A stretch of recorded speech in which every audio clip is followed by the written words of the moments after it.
주저앉아가지고 거동도 못하게 되고. 그러니까 짐이 되죠, 이제. 자녀들은 안 믿고. 그분을 모시고 어떻게 예배당에 먼 거리 나올까? 또 그분의 집은 산 밑에 있었어요. 비탈길을 많이 올라가가지고. 물론, 과거에도 그분을 교회 교우분들이 자가용으로 모시고 와서 예배드리고 또 그렇게도 했습니다만은. 그러나 이제 타지로 이사가게 되고, 그리고 잘못된 수술을 통해서 주저앉아버리고.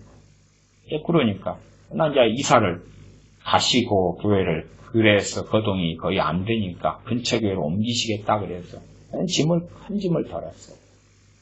왜? 그런 경우에는 이제 거의 그렇게 사시다가 돌아가셔야 되고 자녀들에게 짐이 돼야 되고 더구나 그 상황이 되는데 소위 극단적으로 말하면 엄마의 똥오줌을 받아내야 되는 상황까지도 가는데 자녀들이 예수님 믿겠냐고 말이죠. 엄마가 예수님 믿어가 몇 년 지나서 지금 아프다 교회에서 기도받고 치료되고 이제 룰루랄랄 그러다가 이제 목 디스크가 언제 와가지고 갑자기 그냥 썰어내고 치료했는데 그냥 주저앉아버렸어요. 하나님이 살아계시면 돌봐주셨어야지. 그러지 않겠어요? 안 믿죠, 자녀들은. 더 상황은 안 좋아지겠죠. 어쨌든 저는 근심은 덜었어요. 왜? 본인 의지로 교회를 옮기시겠다 그러니까 나는 절대 이 교회에 안 옮겨 다녀야 되겠다 그러면 이제 어쨌든 저도 목회자이기 때문에 그 짐을 짊어지고 또 매주일 또 치유기도 하러 돌아다녀야 되고 뭐 그럴 수도 있어요. 전에 강경호 환자분이 오셔서 했는데 제 목회 여정 속에서는 강경호 환자분은 한 번도 치료 안 됐어요. 제 목회 여정에서 우리 교회에서 치유 사역을 통해서 강경화는 한 명도 치유 안 됐어요. 원래가 치유 은사가요 단독 은사가 아니라 치유의 은사들 그렇게 돼 있어요. 복수형입니다. 치유 은사들. 영분별의 은사도 보면 복수형이 영분별의 은사들 그렇게 나와요. 치유 은사들이에요. 실제로 보면은 치유 은사를 받은 사람이 모든 영역의 병이 잘 고쳐지는 것이 아니라 어느 분야의 병이 잘 고쳐져요. 어느 분야. 요즘 현대식으로 한다면 내과, 외과, 아니면은 이제 머리 쪽이든지, 뼈 쪽이든지, 혈관 쪽이든지, 이런 양상처럼 좀 그런 게 있습니다. 근데, 강경호 환자는 어쨌든 한 명도 치유가 안 됐어요. 강경호 환자들이 이제, 제 목회하는 교회에 여러 명들이 다니셨어요. 몇 명이었나? 3명이었던 것 같아요. 4명이었네. 4명이었네. 근데, 이제 강경환대, 이제 초기는 그나마 병원이나 뭐나 되는데, 좀 심해져 버리면, 아무 때나 죽어요, 사람. 아무 때나 죽었습니다. 근데 이제 다들 심한 사람들이었어요.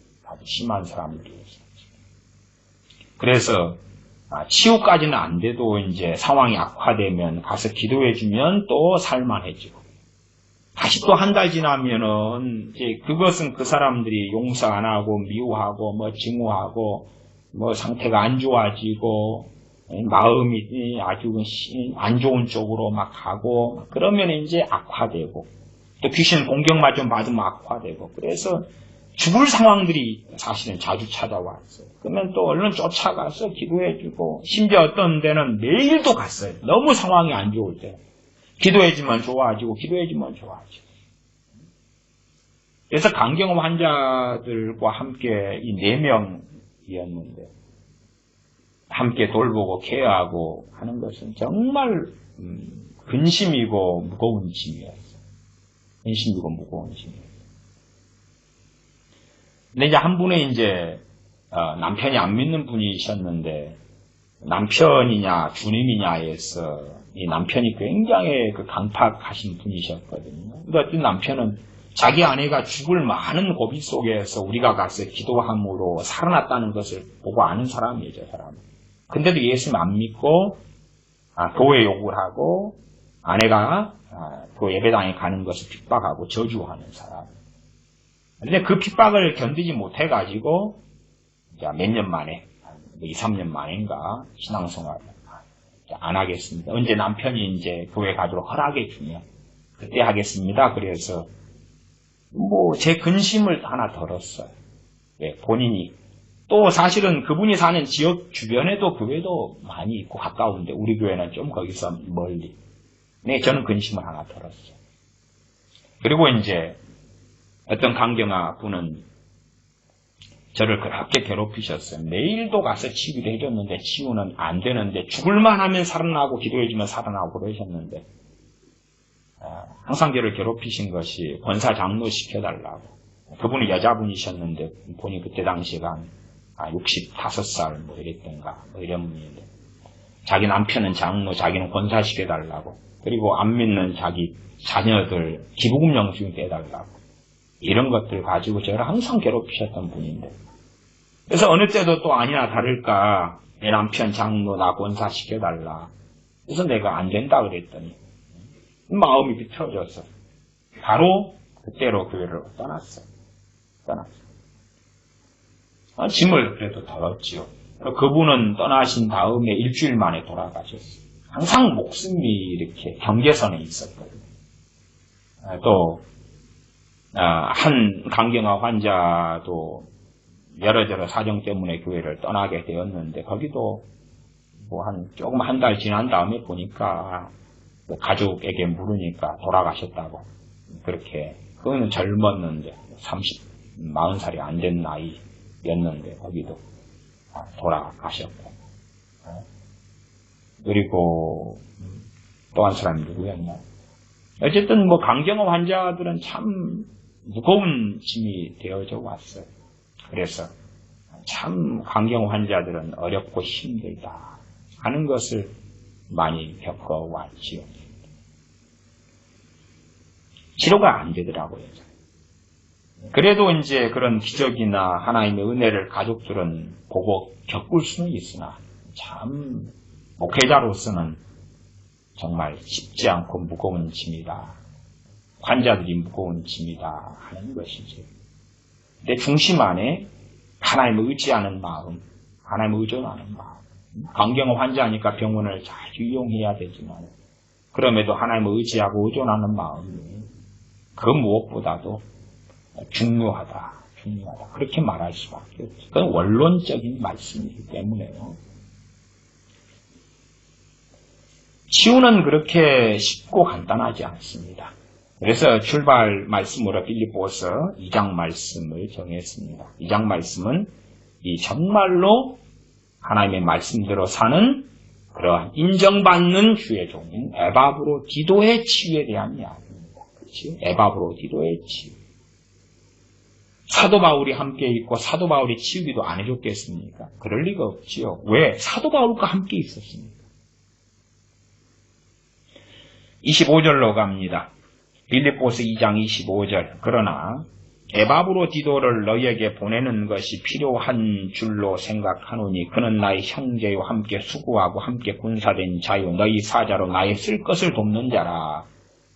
빌립보 교회에서 보냄을 받은 사람을 사자라 그럽니다. 그리고 빌립보 교회에서 보내가지고 사도 바울이 쓸 것을 도우라고 보낸 사람. 함께 있잖아요. 함께. 26절 그가 너희 무리를 간절히 사모하고 자기 병든 것을 너희가 들은 줄을 알고 심히 근심하니라. 이 병의 상황이 오래갔다 그 말이에요. 그렇기 때문에 이미 빌립보 교회까지도 알게 되었다 그 말입니다. 서로 서신을 통해서 왕래하고 길게 사람 인편을 보내서 소식을 전하고 이런 상황인데 알게 되었다 그 말이에요. 27절 제가 병들어 죽게 되었으나 병들어 죽게 되었다 그 말. 왜 이 주의 종이 왜 믿음이 없겠어요? 믿음이 있지. 형제 사랑이 지극한 하나님의 사람이고 사도 바울 같은 그러한 하나님의 종이 인정하는 사람. 왜 믿음이 없겠어요? 그러나 병들어 죽게 되었다 그 말입니다. 그걸 이해하셔야 돼요. 치유라는 것이 절대 간단한 이야기가 아닙니다. 병들어 죽게 되었다. 하나님께서 저를 긍휼히 여기셨고 저뿐 아니라 또 나를 긍휼히 여기사 내 근심 위에 근심을 면하게 하셨느니라. 저뿐 아니라 또 나를 긍휼히 여기셨다. 그래서 사도 바울의 근심 위에 근심을 면하게 하셨다. 그러므로 내가 더욱 급히 저를 보낸 것은 에바브로디도를 이제 급하게 빌립보 교회에 보냈다 그 말입니다. 너희로 저를 다시 보고 기뻐하게 하며 내 근심도 덜려 함이니. 믿음이 약한 초신자들은 저 에바브로디도라는 저 하나님의 사람이 병들어 죽게 되었다가 그러다가 심지어는 이제 핸드폰 시대가 아니니까 죽었다 소문이 나면 심지어 죽었다면 그 믿음이 더 약해질 수가 있고 더 문제가 생길 수가 있지 않겠느냐 그 말이지요. 그래서 빨리 보내서 건강하게 되었구나 살아남았구나 하는 것을 보여주는 게 시급했겠지요. 27절을 다시 보면 저가 병들어 죽게 되었으나 하나님이 저를 긍휼히 여기셨다는 이야기입니다. 병들어 죽게 되었으나 하나님이 저를 긍휼히 여기셨다.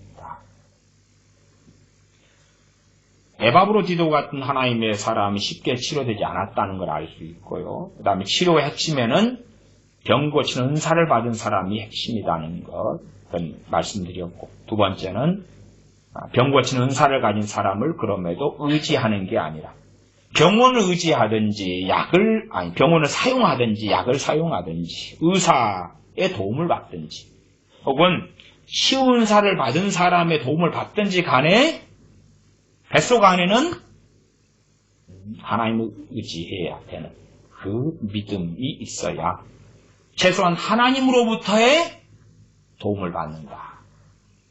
또한 마귀가 파놓은 함정이나 올무나 잘못된 약, 잘못된 진단, 잘못된 그러한 오진 통해서 하나님의 도우심과 돌보심을 받을 수 있다. 왜?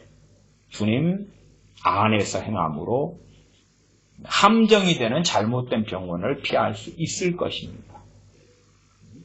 하는 여러 가지 일들이 또한 사정 이유들이 있겠습니다. 병 고침의 중심에는 불신자라면 하나님을 의지하는 마음이 없겠습니다. 믿는 사람이라면 하나님을 의지하는 마음이 필수다. 안 믿는 사람은 그래서 어떤 면에서는 표적적으로 치료받기가 더 쉬울 수도 있어요. 예수 믿는 사람에게는 뭘 요구하시겠습니까? 치유에 있어서 하나님을 의지하느냐 그렇지 않느냐를 요구하시지. 안 믿는 사람은 안 믿으니까 그 요구될 수는 없는 거예요. 믿는 사람은 어린아이는 그런 믿음을 별로 기대할 수가 없잖아요. 예수 믿는 사람은 어떤 사람은 치유은사 가진 경우에도요. 치유의 은사가 작용 안 하는 많은 상황들이 있습니다. 지금 에바브로디도 같은 경우는 작용 안 한 거예요. 그렇죠? 사도 바울의 그 놀라운 치유의 기름 부으심. 앞치마만 가져다 놓아도 앞치마에 놀라운 기름 부음 등이 남아 있어서 사람을 치료하는. 엘리사 선지자 같은 경우도 엘리사 선지자가 어느 무덤에 이제 죽어서 어느 무덤에 이제 상사재 가지고 이제 살은 다 썩어가고 뼈가 남고 그랬는데 성경에 나오잖아요. 어느 죽은 사람을 그 무덤에다가 넣었는데 엘리사 선지자의 그 죽은 뼈하고 닿으니까 치료가 돼 살아나버려. 치료가 된 게 아니고 부활해버리는 살아나버리는 거예요. 살아나버리는. 그 뼈 안에도 뭔가가 있었다 그런 이야기죠. 선지자의 죽은 그 뼈 안에도. 그러나 다 그런 게 아니고 항상 그런 게 아니다 그 말이에요. 안 그러면 좋아. 엘리사 선지자 뼈를 가져와 가지고 그걸로 대퇴골 뼈 병자들마다 죽은 사람들 얹고 다니면서 살아나라 그러면 살아나고 치유되겠어요? 안 그럴 거 아니에요. 참 왜 그런지는 몰라도 그런 게 있다. 에바브로디도한테 사도 바울이 앞치마를 100개를 얹어도 안 고쳐졌다 그 말이에요. 진짜로 그러진 않았겠죠 사도 바울이. 그러나 그랬다 할지라도 고쳐지는 않았을 거다. 그 말이에요. 그래서 사도 바울이나 에바브로디도나 또 디모데나 하나님 앞에 에바브로디도의 병을 가지고 엎드릴 수밖에 없었다. 그 말. 다 엎드릴 수밖에 없었어요. 그리고 하나님께서 저를 긍휼히 여기셨고, 그리고 에바브로디도만이 아니라 사도 바울 나를 긍휼히 여기셨다. 그 말. 나를 긍휼히 여기셨다. 양심 있는 하나님의 사람들은 자기 주변에 무슨 일이 벌어지면 내 탓이요 하는 경우는 일상 아닙니까? 에바브로디도가 자기 옆에 수종들고 함께 하다가 죽었으면 사도 바울에게는 얼마나, 사람이잖아요, 사람. 한판이 되며 근심이 되며 낙심이 되겠는가 그 말이에요. 사도 바울의 근심을 면하게 해주셨다. 사도 바울을 긍휼히 여겨주셨어요. 에바브로디도를 고쳐주셨다. 또한 에바브로디도를 긍휼히 여기셔서 그를 고쳐주셨다. 왜요? 자기 사명을 다 할 수 있도록. 병들에 일찍 죽어버리면 자기의 사명, 자기에게 주신 십자가를 다 짊어지지 못하고 중도 하차할 수 있기 때문에 그 사명을 다 하려면 하나님의 긍휼히 여기심이 있어서 그의 병이 치료됨이 있어야 했다. 그 말이죠. 우리가 익히 잘 아는 것처럼 주님께서 주님의 제자들 사도들을 뽑으셔서 병 고치는 그 치유의 권능을 나눠주시고 귀신을 쫓아내는 능력을 나눠주셨다 하는 것은 복음서를 통해서 익히다 아는 이야기입니다. 또한 구약의 하나님의 사람들, 선지자들 가운데 다는 안 그랬으나 상당히 많은 사람들이 이 치유의 권능 또 기적과 이적을 행하는 권능을 받아서 행했다는 것을 알 것입니다. 사사들 같은 경우도 여호와의 신이 그들에게 임하여서 성령님이 그들에게 임하여서 전쟁을 하며 놀라운 업적을 이룰 수 있었다는 것까지는 알 것입니다. 누구나 다 아는 이야기이기 때문에 제가 시간이 흘러가니까 고린도전서 12장 등의 병 고치는 은사의 목록까지는 보지 않겠습니다. 다 아시지요? 또한 모두 다 병 고치는 자겠느냐? 그렇지 않다. 모두 다 가르치는 자겠느냐? 모두 다 애언하는 자겠느냐? 모두 다 방언하는 자겠느냐? 모두 다 통역하는 자겠느냐? 그렇게 나온 고린도후서 12장 후반의 말씀들을 기억하실 겁니다. 그렇기 때문에 모두 다 병 고치는 자겠느냐? 당연히 그렇지 않다. 말하자면 병 고치는 은사는 교회의 은사와 지체 중에 하나다. 그럼 병 고치는 은사를 통하여 고쳐지지 않는다면 고침받지 못할 병도 꽤 있을 거다. 다른 말로 하면 현 시대는 이제는 소위 앞에 제가 말씀드렸던 것처럼 애언하는 사람들은 많아졌는데 애언은 말로 때우면 되니까 계시받는 사람은 많아졌는데 내가 보았다 들었다 하면 되니까. 그러나 병 고치는 은사를 받은 사람들은 적어졌고 줄어들었고 찾기 어렵게 되었다. 또한 병 고치는 은사도 기름 부음의 정도가 있습니다. 정도가 있어요. 한 사람의 인생을 추적해도요. 병 고치는 놀라운 능력이 임했다가 3년 지나니까 약해지고 5년 지나니까 더 약해지고 10년 지나니까 이제 정말 치료가 잘 안 되고 20년 지나니까 치료되는 일을 거의 발견할 수 없고 그렇습니다. 병 고치는 은사를 받은 부흥사들이 있지 않습니까? 그런 사람들을 제가 아는 사람들만 추적해도 그렇습니다. 또 제가 아는 어떤 목사님은 병 고치는 은사를 받은 다음에 3년쯤 되니까 유지를 잘 못하더라고요. 제가 아는 두 분이 그렇습니다. 한 분은 노예 목사님이고 한 분은 또 저와 함께 기도원에서 기도성을 했던 목사님이 치유 은사를 아주 강하게 받으셨거든요. 옛날에 그때가 저와 함께 기도 생활하고 이런 목사님이 90년도 중반 이렇습니다. 그분은 저보다 연배가 훨씬 많습니다만 근데 그렇게 오래 유지를 못하더라고요. 치유의 역사가 굉장히 대단했습니다. 근데 그렇게 오래 유지를 못하더라고요. 몇 년인지 제가 정확하게 다 쫓아다니진 않았습니다만. 그리고 이제 이 기자를 아시는 또 어떤 분도 있습니다. 동학측 목사님인데 죽을 병 걸렸다가 살아나시면서 치유은사를 받으신 장향희 목사님 이런 분도 나이가 꽤 되시죠. 부흥사로서. 근데 그런 분도 한 교회 목회도 하시면서 유명한 부흥사지만은 제가 그 집회를 이렇게 간간히 다녀보면 지금은 잘 모르겠습니다만은 전에라도 해가 바뀌고 한 2, 3년 차이가 날 때에 치유되는 비율과 율이 많이 떨어졌더라고요. 많이 떨어져요. 그런 식으로 이제 약화되거나 떨어지거나 이런 개인의 영성이나 시대적인 어떤 영성이나 뭐나 다 복합적인 요소가 작용할 것입니다.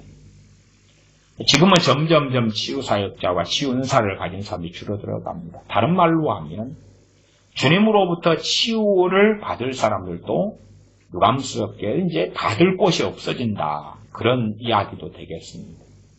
점점 기적이 필요한데 그 기적의 통로가 되는 사람이 있어야 한다. 그 말이지. 어떤 사람들은 그렇게 생각합니다. 내가 병들었으면 하나님께 내가 기도를 하면 내 병이 고쳐질 거다. 그렇게 하나님 고쳐달라고. 사실은 그런 간증들이 있습니다. 자기 죽을 병, 암병 걸려서 철회하고 금식하면서 고쳐진 사람들이 있어 왔어요. 그런 사람들은 당연히 그만한 간절함이 있었지요. 금식하고 철회하고 애통하고 가슴을 치고 때로는 1년, 2년, 3년을 피를 토하면서 그러면서 엎드리고 회개하고 가슴을 치고 일확천금식으로 생각하면 하루 저녁에 주여 몇 번 50번 외쳤더니 치유됐다 하는 건 거짓말이고요. 많은 인내와 인고의 과정들, 목숨을 걸고 기도하는 과정들도 꽤 있습니다. 또 많은 경우는 죽을 자리에서 고침받는 사람들이 있습니다. 그때에는 제가 보면 대부분의 공통점이 있더라고요. 그냥은 고쳐지는 문제가 아니라 일회성인지 혹은 몇 회에 걸쳐서 그런지 몰라도 제가 관찰하는 입장에서는 주로 일회성에 가깝습니다만은 그 사람에게 병 고치는 은사가 임하면서 그 사람 병이 고쳐지는 경우들이 대부분이더라고요. 죽을 병에 걸렸어요. 그때 병 고치는 은사가 회개하고 부르짖고 그럴 때 그 사람에게 주어지면서 그 사람이 죽을 병에 고쳐지는 경우. 그리고 그 다음부터는 이제 치유로 하나님께 쓰임받는, 치유 은사로 쓰임받는 사람이 되더라. 그런 게 보편적인 이야기입니다.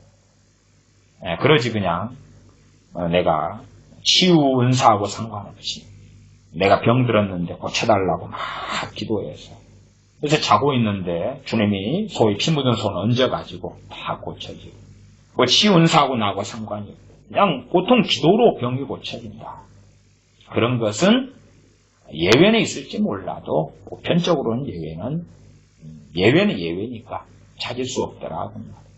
유감스럽게 많은 사람들이 그 예외를 보통과 보편으로 알고 기도를 합니다. 병이 들었어요. 내 자식이든 남편, 아내든 부모, 형제든 나든 고쳐달라고 그럽니다. 고쳐달라고 기도를 하는 거예요. 그리고 기대감을 품고 있죠. 그러나 그 기대감의 대부분은 이루어지지 않습니다. 그리고 시간이 흘러가면 흘러갈수록 실망만 하고 절망만 하고 낙담만 하겠지요. 그러나 성경을 자세히 살피는 사람들이라면 그것이 성경적으로 맞지 않다는 것까지를 알 것입니다. 맞지 않다는 걸 알 거다. 빌립보서 같은 경우가 2장의 에바브로 디도가 예외입니다. 예외란 이야기는 치유 사역, 치유 은사를 받은 사도 바울 등에게 기도를 받았을 거라 그 말이에요. 그러나 안 고쳐진 거지. 안 고쳐진 거. 그건 예외다 그 말. 그런 경우가 예외인 것입니다. 그지? 첫째는 보편적인 것은 병원이나 의사나 약을 이용해야 됩니다. 그리고 그것이 중병이 아닌 경우에는 약을 이용하는 것에서 큰 문제가 없습니다. 다시 말하면 불신자나 믿는 사람이나 효과는 같이 나타날 거다 그 말이에요. 그렇지? 그러나 이제 믿는 사람의 함정이 있어요. 함정. 왜? 안 믿는 사람이 보편적으로 약을 계속 의지하고 믿는 사람도 똑같이 그런 길을 가면 뱃속 안에 약을 의지하는 마음이 생겨가면 그러면 정말 하나님의 치료가 필요할 때는 그 사람에게 안 나타난다 그 말이에요. 제가 앞에 강경화도 이야기했습니다만 주로 그런 병이 어떤 병이냐, 만성병. 만성병 속에서는 병원이나 의사나 약을 의지하는 아주 오랜 세월의 시간이 흘러갑니다. 그래서 아예 뿌리 깊게 견고한 진이 돼가지고 있는 경우죠. 차라리 이제 갑자기 보니까 사형 선고를 받게 되는 3개월 안에 6개월 안에 정리하세요. 그런 사람이 치유가 잘 됩니다. 그 죽을 병에 걸린 사람. 왜? 이제 갑자기 뚜껑을 열어서 절박함과 절망이 와도 그래도 만성병처럼 항상 주마다 병원을 들락날락 하는 케이스는 아니거든요. 저희 목회 사역에서도 또한 치유 사역의 여정에서도 병원 항상 들락날락 하는 사람은 고쳐지지 않았습니다. 이제 죽을 그 위기는 넘기는데 고쳐지진 않았어요. 그때만 잠깐 임시 봉합은 되는데 왜? 병원에서도 안 되니까. 병원에서 죽게 됐다 그리고 이제 연락해서 가서 기도하면 고쳐지는데 언제? 그때 그 위기는 넘긴다. 심장이 터질 것 같은데 안 터지고 넘어가고 그런 건 있지만 고쳐지지는 않는다. 항상 병원에 들락날락하는 경우. 그럴 수 있다 해도 하나님을 의지하는 마음을 놓쳐버리면 정작 하나님의 도우심이 필요할 때는 해당이 없다 그 말이 되겠지. 차라리 만성병에 걸린 불신자가 더 낫다 그 말이에요. 차라리 그러려면. 그래서 일단은 고린도전서 12장으로 한다면 병 고치는 사가 중요합니다. 중요해요. 문제는 갈수록 희박해지고 줄어든다는 것이 문제가 되겠지요. 그리고 이제 병 고치는 사로도 안 고쳐지는 많은 것들이 있다까지 말씀드리는 것입니다. 이 본문을 통해서 그런 것들을 좀 확인합니다. 병 고치는 사는 중요하다. 정말 교회의 지체됨과 형제 사랑을 하려면 요한일서 형제 사랑으로 가려면 내 부르심에 맞는 은사, 내 부르심에 맞는 사명을 내가 감당해야지 그것의 도움을 다른 지체가 받겠지요. 세상 이야기로 직업이 있다 그러면 요즘에 얼마나 야식 같은 거 좋아합니까? 그 직업을 가진 사람의 도움을 받아가지고 우리가 야간에 치킨을 먹고 싶다, 피자를 먹고 싶다 그럴 때에 먹는 것이지요. 우리 자녀들이 족발 먹고 싶어요. 그러면 주문해 줄 수 있는 거다 그 말이에요. 그 일이 없다면 그 직종과 그 직업이 없다면 도움을 못 받잖아요. 사실은 물론 그런 야식은 없어도 삽니다만 치유원사는 정말 필요할 때가 있다 그 말이에요. 그러나 그 부르심 받은 사람이 하나님 앞에서 어떻게 사느냐에 따라서 주어지기도 하고 부르심 받았으나 받지 못하고 인생이 마치기도 하죠. 그러면 그의 도움을 받을 사람들이 받지 못한다 그 말이에요. 그래서 교회가 전체적으로 병들면 그런 이야기로 하겠습니다. 주둥이만 살아있는 사람이 많지. 그러지 하나님의 나라는 말에 있지 않고 능력에 있다. 그 능력을 받은 사람들이 사라져가고 없어져간다. 말로 입으로 계시받았다, 예언을 한다, 꿈을 꾼다, 환상을 본다. 주둥이만 살았다 그 말이에요. 실제로는 능력이 있는 귀신을 쫓아내고 병을 고치고 그런 은사 받은 사람들이 적어진다. 제가 예제로 말씀드리겠습니다. 성령님께서 어느 특정한 은사만 많이 주시느냐? 그렇지 않겠지요. 방언은 자기의 유익을 위해 주시는 은사니까 방언은 예외가 됩니다.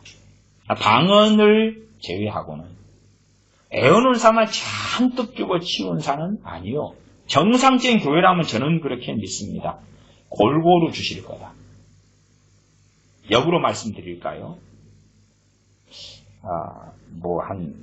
교인들 한 10,000명을 조사해가지고, 요즘에 신사도 시대니까, 10,000명을 뒤졌는데, 꿈 꾼다, 환상 본다, 음성 듣고 계시 받는다, 애언 받는다. 애언 은사로 한다면, 애언 은사 받았다, 애언 한다. 아니면 투시한다, 이런 사람을 빼놨더니 10,000명 가운데 100명이 나왔다고 합시다. 그렇게 100명. 내연한 사람 100명. 나는 푸시해 200명. 근데 병 고치는 사람 뽑았더니 3명. 그러면 저는 그렇게 판단합니다. 전체 수준이 다 3명일 수 있다. 애언의 100명에서 97명 거짓말이기십니다. 투시를 200명이 해. 병 고치는 의사가 3명인데 그러면 저 투시가 197명이 거짓말이기십니다. 왜? 지체는 다 필요한 것입니다. 물론 어느 지체는 더 많이 필요하고 더 적게 필요할지 몰라도 그래도 오히려 우리는 다 알잖아요. 이런 시대에 더 필요하다 그러면 아무리 의학이 발달해도요. 병도 훨씬 더 발달해 왔습니다. 지금도 우한폐렴, 신종, 코로나처럼 그런 전염병도 발달해 간다. 과거에 메르스나 사스나 신종 코로나처럼. 그러면 병 고치는 의사는 훨씬 더 필요하죠. 그러나 숫자는 적어져 간다. 그러면 그것이 교회의 현 수준이고 상태고 그에 따라서 다른 은사들도 그 정도의 비율밖에는 안 되지 않는가 생각합니다. 그런 면에서 상당히 많은 거짓 예언자, 거짓된 자들이 만연하게 되었다. 이런 진단도 할 수밖에 없습니다. 사도 바울의 사례는 우리가 잘 알 것입니다. 사도 바울이 고린도 후서에서 겪었던 일이 사단의 사자를 겪었던 일이 있지요. 육체의 가시입니다. 고린도 후서 12장입니다. 자세하게 설명하지 않고 간략하게 짚고만 넘어가겠습니다. 저도 이 길게 말하는 걸, 설교하는 걸 사실은 저도 별로 좋아하지는 않습니다만은 최소한의 어떤 모습까지 정도는 이야기를 해야 되니까 때로는 여러 본문을 가지고 장황하게 이야기할 수밖에 없다는 것을 이해를 해주시면 좋겠습니다. 고린도후서 12장 7절입니다. 여러 계시를 받은 것이 지극히 크므로 너무 자고하지 않게 하시려고 내 육체에 가시고 사단의 사자를 주셨으니 자고하지 않게 하시려고 교만케 되지 않게 하시려고 그러한 이유로서 질병이 있을 수 있다. 여기서 질병은 구체적으로 무엇인가 나오지는 않습니다만 육체의 가시 그렇게 7절 중간에 나오니까 몸의 질병이죠. 정신병 같은 건 아니고 몸에 있는 질병이라는 걸 생각할 수 있습니다. 많은 학자들 같은 경우는 이게 안질이었지 않았는가 그렇게 보기도 합니다. 내 육체에 가시고 사단의 사자를 주셨으니 이게 육체의 가시하고 귀신의 공격하고 긴밀하게 연결되어 있다 그 말이에요. 이게 질병이 다 마귀로부터 온다 그거 아닙니다. 신구약 성경을 보시면 많은 경우 질병이 하나님께로부터도 오고 마귀로부터도 옵니다. 하나님께 질병을 주시는 경우는 어떤 경우입니까? 심판하시려고 아셔야 됩니다. 그래서 어떤 극단적인 사람들은 질병은 다 마귀로부터만 온다 그렇게 생각하는 사람들이 있어요. 그것은 구약 성경 신명기 등이나 혹은 출애굽기 10가지 재앙 등도 잘 보지를 않으려는 사람이죠. 마치 출애굽기에 있는 10가지 재앙이 마귀로부터 왔다 이렇게 말하는 자들과 대동소이할 수도 있습니다. 12장 7절 내 육체에 가시고 사단의 사자를 주셨으니 이는 나를 쳐서 너무 자고하지 않게 하려 하십니다. 이것이 내게서 떠나기 위하여 내가 3번 주께 간구하였더니 사도 바울은 놀라운 치유언사를 가진 종이지요. 그러나 자기가 자기에게 치유사역을 할 수도 있었겠지요. 안 먹힌다던 말이에요. 안 먹혀. 많은 치유언사를 받은 사람들이요. 중병에 걸려서 치유언사 받으면서 고쳐지는 그 첫 번째 병 말고는 대부분의 병들은 잘 안 고쳐집니다. 자기 몸에 있는 병에 치유언사를 받았는데 손 얹고 기도해도 그 치유언사가 거의 작용을 안 합니다. 거의 안 해요. 예외는 얼마나 있는지 모르겠습니다만은 예외는 제가 거의 들은 일이 없습니다. 치유언사를 받은 사람들은 사도 바울같이 엎드릴 수밖에 없어요. 엎드릴 수밖에 없거나 아니면 좀 다른 방법으로는 다른 치운사를 받은 다른 사람의 도움을 받는 것도 한 가지 방법이 됩니다. 그러지, 야, 병 고치는 사를 받았어. 손을 얹었어. 무조건 작동해. 그런 거 없습니다. 그러면 사도 바울 옆에 있었던 디모데나 에바브로디도나 병들면 다 고치죠. 안 그렇다구만. 그 정도는 잘 아셔야 됩니다. 그리고 3번을 기도했는데 내게 이르시기를 9절에 내 은혜가 너에게 족하도다. 이는 내 능력이 약한 데서 온전하여짐이라 하신지라. 그렇게 해서 이제 전 평생 뭐 같다 이런 결론은 내리지 않습니다. 자고하지 않는, 낮추시고 겸손케 하는 그것이 뿌리 내리는 그런 얼마의 시간 동안에 그랬다라고 저는 믿고 해석합니다. 어쨌든 고린도후서 12장 이 본문을 가지고는 여러 차례 과거에 설교했었기 때문에 더 자세하게 이야기하지 않겠습니다. 디모데의 사례도 제가 몇 차례, 한 2차례 설교했습니다. 디모데 전서 5장입니다. 디모데 전서 5장, 디모데의 사례가 있습니다. 디모데는 사도 바울의 영적인 아들 아닙니까? 사도 바울과 함께 동역자고 함께 했던 하나님의 종입니다. 디모데전서 5장 23절이지, 5장 23절. 이제부터는 물만 마시지 말고 내 비위와 위장병입니다. 자주 나는 병. 병이 크게 2가지를 이야기하는 것을 알 수가 있습니다. 저는 비위 위장병이 있고요. 그 다음에 자주 나는 어떤 병이 있었다는 것입니다. 누구에게요? 디모데에게. 비위와 자주 나는 병을 인하여 포도주를 조금씩 쓰라. 위장병하고 자주 나는 어떤 디모데의 병이 있었는데 포도주가 도움이 될 거라. 그 말입니다. 일반적인 지혜의 권고고 그 지혜의 권고는 성령으로부터 온 것이지요. 그러지, 야 디모데야 너가 믿음이 없구나. 너 위장병 하나 못 고치냐. 그래가지고 다른 사람 어떻게 병을 고쳐주는 치유기도를 하냐. 하나님께서 너를 모든 병에서 다 보호하시고 고치실 거야. 뭐 그러한 이상한 것을 전파한 사람이 사도 바울은 결코 안다 하는 것입니다. 갈라디아서 4장을 봅니다. 갈라디아서 4장입니다. 갈라디아 4장은 사도 바울의 눈병에 대한 말씀이 나와 있습니다. 갈라디아서 4장입니다. 4장 13절부터 15절까지입니다.